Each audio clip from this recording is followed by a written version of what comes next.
Hello and welcome to this lecture. Today we are going to discuss an important topic which is known as angiogenesis. And in the last lecture we discussed that angiogenesis is the process of formation of new blood vessels from existing vessels. It is important. Why? Because obviously wherever there is an injury and where the blood loss because of the damaged blood vessels, there must be a need of forming of new blood vessels, and it is an important site, and it is an important for healing site to recover and to reback the perfusion. So how angiogenesis occur?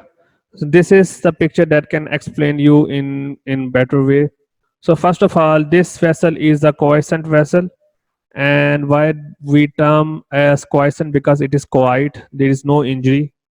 But when injury occur, what happen?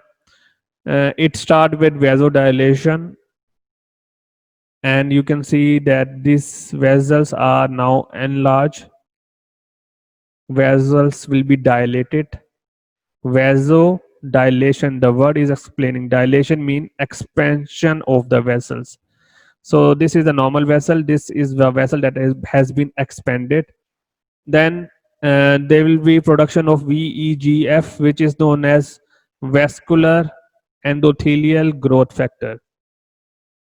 And if you take a look of the structure of the normal vessels, so we have to understand that the outer layer consists of pericytes which wrap the vessel, and then we have the basement membrane. Then the inner part we consist of endothelium. And what happened when the first thing that will be happen in angiogenesis is the pericyte detachment, and it is known as angiopoietin. And you can see that the pericytes will be detached, then with the formation of vascular endothelial growth factor, and then basement membrane also degrade. Then in the second step, if you see that the pericytes that is detached, they started to grow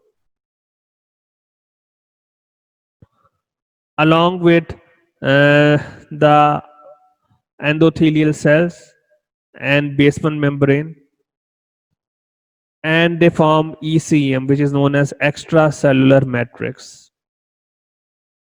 And in the later stage, uh, what will happen, that the blood vessels, new blood vessel will be formed, the endothelial proliferation stops, and then the migration and deposit of the basement membrane. So initially it start with the proliferation of the pericytes, then along with the endothelial proliferation, but in the later stage the endothelial proliferation stops, and then basement membrane deposition will be occur.